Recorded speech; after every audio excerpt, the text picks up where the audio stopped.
Coach, how do you describe the build-up from the beginning of this past season and what we saw? It was really fun to watch your game be broadcast in the lead up to it, be on national TV and have the special, and then have it play out the way it did, undefeated, yet another title, and see all the eyes who watch this Final Four and watch the championship game culminate like this, and then even going into the WNBA draft and seeing your players succeed like they did as well.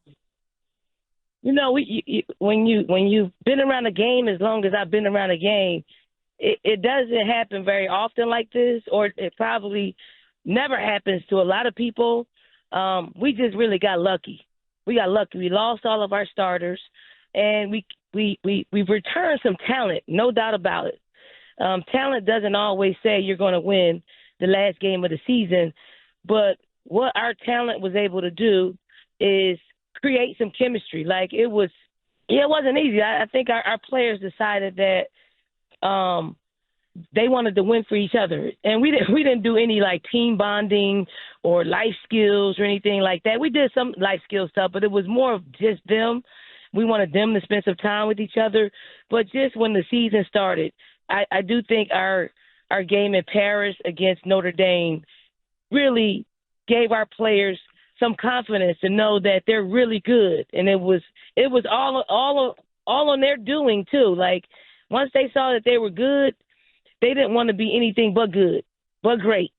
So I think, you know, when you've been around a game as long as I've been around a game, it just doesn't happen this way. You put the hard work into it, and we did. We really got lucky. We got lucky. We got lucky throughout the season, but we prepared to be lucky. Because you can just be lucky, but you can also prepare to be lucky, because there were some games in which, you know, it took some heroics by you're now your number 3 pick in the WNBA draft. Kamilla Cardoso hit a 3 in the SEC semifinals in the tournament, and you know the claws of defeat were grabbing around our team, and somehow we got lucky enough to hit a miracle shot, and from there, it continued to give us the boost to just take that confidence throughout the rest of the season, knowing that we were going to be up against some great competition. But again, when you have someone like Kamilla Cardoso, she gives you a really good shot at winning because you can control the paint with a player like Kamilla. Well, I loved what you said immediately after the Sky drafted her. I know we're excited to see her play in Chicago, but when she said, nobody's out rebounding us with Angel Reese and her, that's such a great team. I hear you laughing. I know that that's something that she prioritizes. It certainly showed.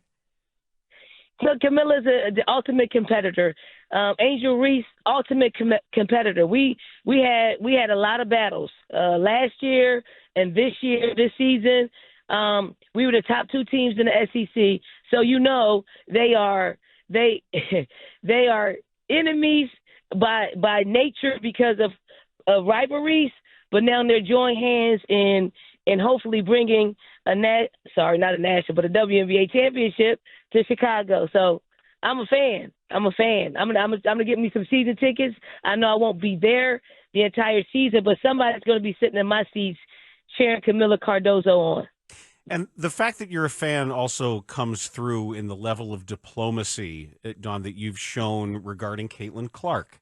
And there are other people with resumes. You know, you're talking about some Hall of Fame levels, some OGs in the basketball business that can't quite seem to bring themselves to say all of the nice things that would seem to come so easily. Does that surprise you? And why have you been simply just more comfortable in acknowledging how special and awesome Caitlin Clark has been? Let me say this. I don't think other people are hating on Caitlin Clark. I think it was more respect for the history of the game.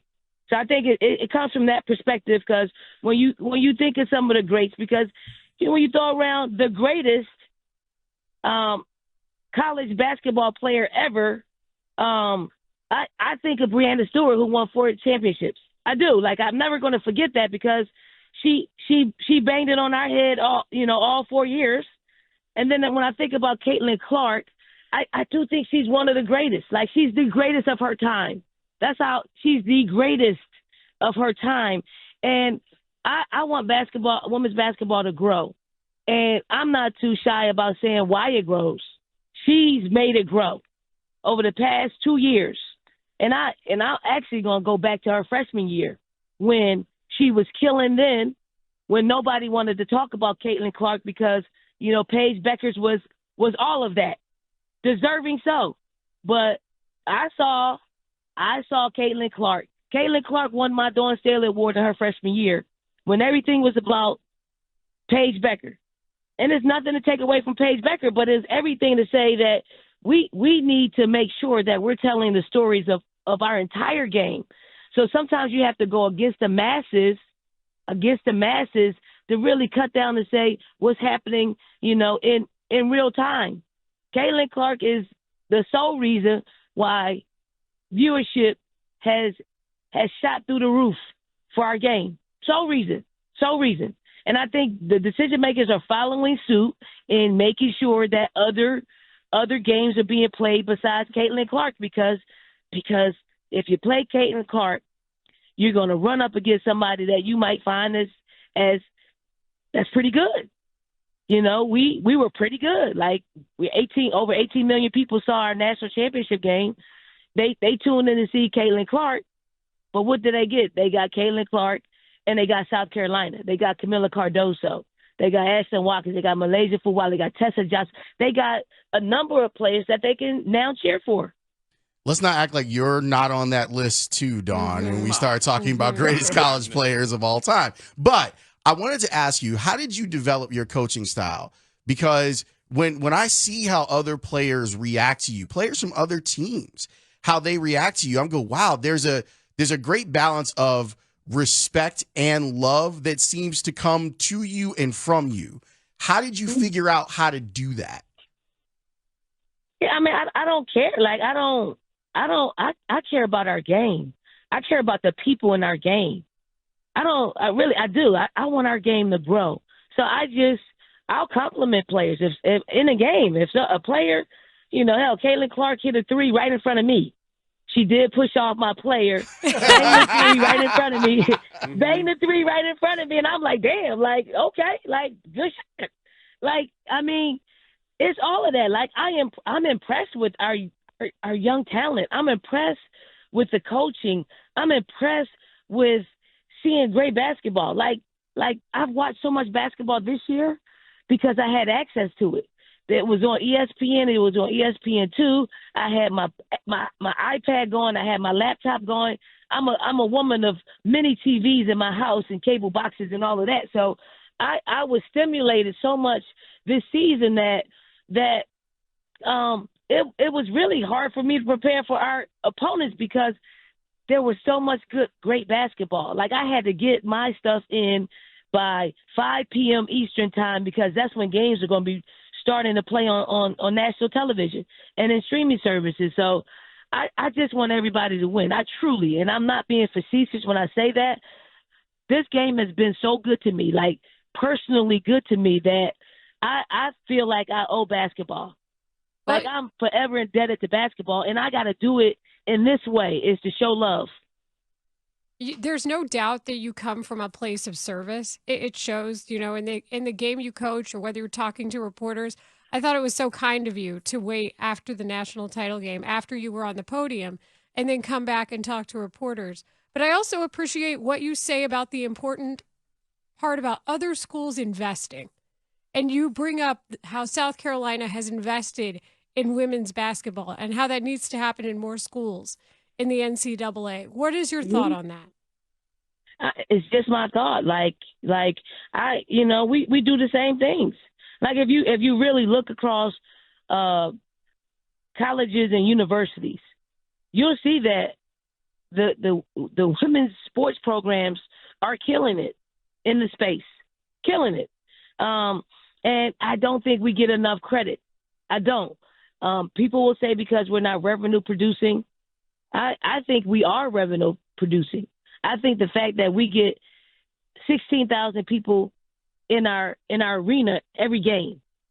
We have, 5 sellouts per season every year. Concession stands open. Okay, people are coming from near and far to have lunch and dinner, to stay in hotels. We are revenue producing, but it's because our athletic department and our university, they have poured into our program, and they pour into women's programs. I mean, I make a lot of money. They pour into me because I'm a representative of our athletics department, our university, our city, our state, and they pay me well for it because we've been successful. And that is the way it's supposed to be. When you're successful, we need to find the money to pay the successful people. And if it's women, it's women. If it's men, it's men. I really try to get to that place of understanding why we cheapen it if it's women, why we cheapen our salaries, why we have an excuse for why we shouldn't pay, and it's revenue producing. But what sport besides Power 5 football produces revenue? Everybody's in the red. Everybody's in the red, but it's about how you value. What's your value system? And I do think at South Carolina they value me being an asset to our university, and there are others across the country that are assets to the community, to the university, to the city and their state, and they should be paid accordingly. Dawn, let's go back to that's investing. Let's go back to the SEC tournament, because that shot that Kamilla hit was in front of her family. And I remember that being like a big deal that her family had made it in from Brazil. How were you able to make that happen, number one? And why was it important to you to make that happen? Kamilla sacrificed so much, as a young person to come over here in the 8th grade and spend your high school years in someone else's home, and then spend another 4 years in college away from her family. Like there was like 4 years before she even actually was able to go home after coming to the States. And then Kamilla didn't even know we were trying to get her sister and her mom here. They took a bus 12 hours from their hometown to, I think it was Sao Paulo, where they needed Rio. I don't know what city they had to go to, but they got interviewed for like 2 seconds, and the counselor people said no. They just said no. They got denied a visa to come to the States to see their daughter and sister.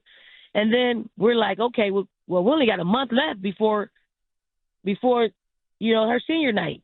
So I said we got to call Congressman Clyburn, everybody at the top level of our university, our president. We got everybody involved to make it happen.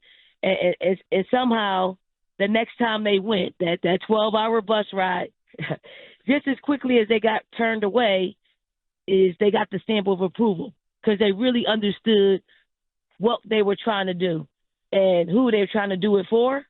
So sometimes it takes some political people to make things happen.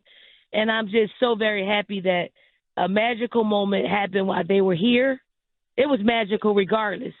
But for Kamilla to make that shot and that time to continue our undefeated season, it will be etched in their hearts and their minds and their souls, that they got a chance to witness that.